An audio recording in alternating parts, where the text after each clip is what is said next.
Welcome back to a channel guys. So guys आज बात कर लेते हैं सबसे इम्पोर्टेंट मतलब आज की जो चीज़ें मेरे साथ आज जो हुई है आज एक दो दिन में जो मैंने देखा मेरे कलीग्स के और मेरे जो साथ वाले लोग थे उनके साथ थोड़ा सा प्लस माइनस हुआ है जॉब के रिगार्डिंग। तो उस पर बात कर लेते हैं। बहुत इंपॉर्टेंट चीज़ है, तो बात नहीं करेंगे तो चीज़ें समझ में नहीं आएगी, इसलिए पहले से ये सारी प्लानिंग सब लेके चलना है जॉब से रिलेटेड। ओके, तो चलो सब्सक्राइब किया, प्लीज़ चैनल को सब्सक्राइब कीजिए इसी तरीके की बिल्डिंग कंस्ट्रक्शन और जॉब से रिलेटेड और डिजिटल क्रिएटर से रिलेटेड वीडियोस के लिए।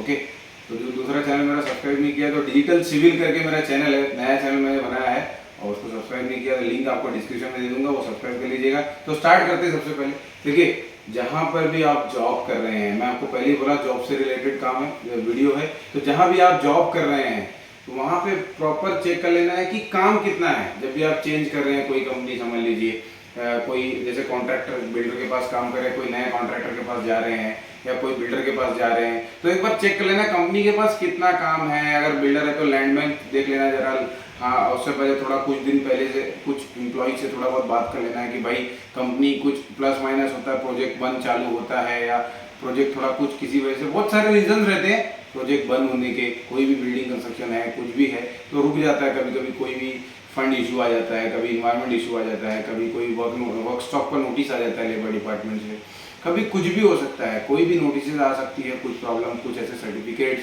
कुछ ऐसे पेपर डॉक्यूमेंट वगैरह प्रॉपर नहीं काम हुआ है तो आ जाता है कभी कभी प्रॉब्लम, तो प्रोजेक्ट रुकता है। ओके, तो इसमें प्रॉब्लम कंपनी को नहीं है, इसमें प्रॉब्लम हो जाता है एम्प्लॉयज़ को, एम्प्लॉयज़ टेंशन में आ जाते हैं। तो चीज़ें चेक कर लेना है कि जो कंस्ट्रक्शन कंपनी में आप जा रहे हैं वो कंस्ट्रक्शन कंपनी में ये सारी चीज़ें आती है तो वो लोग क्या कर रहे हैं, मतलब रिटेन कर रहे हैं एम्प्लॉय को, दूसरे प्रोजेक्ट पे शिफ्ट कर रहे हैं, या उसी प्रोजेक्ट पे एक दो महीने का प्रॉब्लम है तो उसी प्रोजेक्ट पे रख के उसको कंटिन्यू कर रहे हैं, या फिर सीधा बोल दे रहे हैं कि भाई आज से तुम मत आओ, कल से तुम मत आओ, हमारे पास अभी काम नहीं है। तो ये सारी चीज़ें थोड़ा सा देख लेना, वो तो किस्मत की बात है। देखिए, कोई जानबूझ के करता नहीं, चाहे कोई भी कंपनी रहने दो, चाहे कोई भी स्टाफ रहने दो, वो जानबूझ के तो नहीं करेगा। बट अगर वो एम्प्लॉय वहाँ पर बैठा हुआ है, कुछ काम नहीं है, एक 10-15 दिन की बात है तो कोई भी बियर कर लेगा, बस 2-3 महीना हो गया तो फिर वो कुछ तो सोचेगा, जो सेठ है, जो बॉस है या जो ओनर ऑफ द कंपनी है, वो कुछ तो सोचेगा कि यार हाँ कि एम्प्लॉयज मेरे ऐसे ही बैठे हुए हैं, तो बोल सकता है कि अब 2 महीना घर पे रहिए, 2 महीना घर पे रहिए। तो जब भी आप जॉब चेंज कीजिए या तो इस चीज़ के लिए हमेशा तैयार रहिए। ओके, कि भाई कुछ भी हो जाए तो मेरे पास काम है, मैं अगर आज 2 महीने के बाद कंपनी छोड़ता हूँ तो भी मैं कहीं और लग सकता हूँ। ओके, तो 2-4 जगह ऐसी कॉन्टैक्ट्स वगैरह चेक करके, घुमा के, जरा बातचीत करके आप अपना सेट करके रखिए। अदरवाइज कंपनी आपकी वेल एंड गुड है, जो चेंज करने की कोई प्रॉब्लम नहीं है कि अगर कुछ भी प्रोजेक्ट रुकता है, कुछ होता है तो आपको रिटेन ही करेगी, आपको हटाएगी नहीं वहाँ से। क्यों? क्योंकि जो आपकी रोलिंग है मंथली की, जैसे आपने मान लीजिए आपका खर्चा जो है घर का 20-25 हज़ार रुपये है, बट अब यहाँ से मैंने बोल दिया कि मुझे बोल दिया गया कंपनी में कि आज से मत आओ, ये महीने की सैलरी तो गई मेरी, अब ये जो महीने का एक्सपेंस आएगा, नेक्स्ट मंथ का जो एक्सपेंस आएगा वो मैं चलाऊंगा कैसे अपने घर पे? अपनी अगर मेरी फैमिली है, मेरी शादी हो चुकी है, मेरे बच्चे हैं, अगर एग्जांपल मान लीजिए, और या फिर मैं अपना घर चलाता हूँ, अपना परिवार चलाता हूँ, अपने माँ बाप को खर्चे चलाता हूँ, सारी चीज़ें, अगर ये महीने की सैलरी मेरी रुक गई तो मैं चलाऊँ कैसे?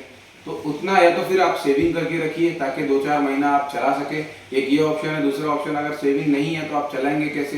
तो ऐसा सिस्टम कुछ तो सेटिंग करके रखिए, यहाँ वहाँ बातचीत करके रखिए, या पहले से सेटिंग रहे कि हाँ भाई अगर कुछ होता है, मैं चेंज करता हूँ तो मैं आपके पास आऊँगा, तो सर्चिंग रहे मतलब। फिर क्या होता है, अचानक से कुछ भी डिसीजन कंपनी में या कुछ भी नोटिस आ जाती है और कह देते हैं कल से मत आइए।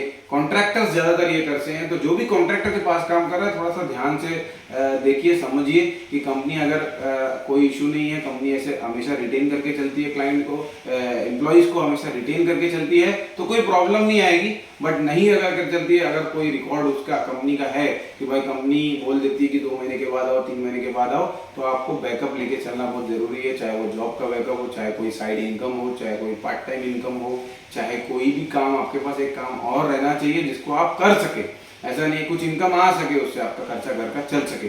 तो ये थी सबसे इम्पोर्टेंट बात। जो भी जॉब कर रहा है उसके लिए, पार्ट टाइम इनकम करना चाहते हैं तो मेरा कॉन्टैक्ट नंबर डिस्क्रिप्शन में दिया हुआ है, ऑनलाइन अर्निंग करना चाहते हैं डिस्क्रिप्शन में दिया हुआ है, आप वहाँ जाके मुझसे कॉन्टैक्ट कर सकते हैं, व्हाट्सअप कर सकते हैं, पूछ सकते हैं कि ऑनलाइन अर्निंग एफिलिएट मार्केटिंग के जरिए कैसे कर सकते हैं।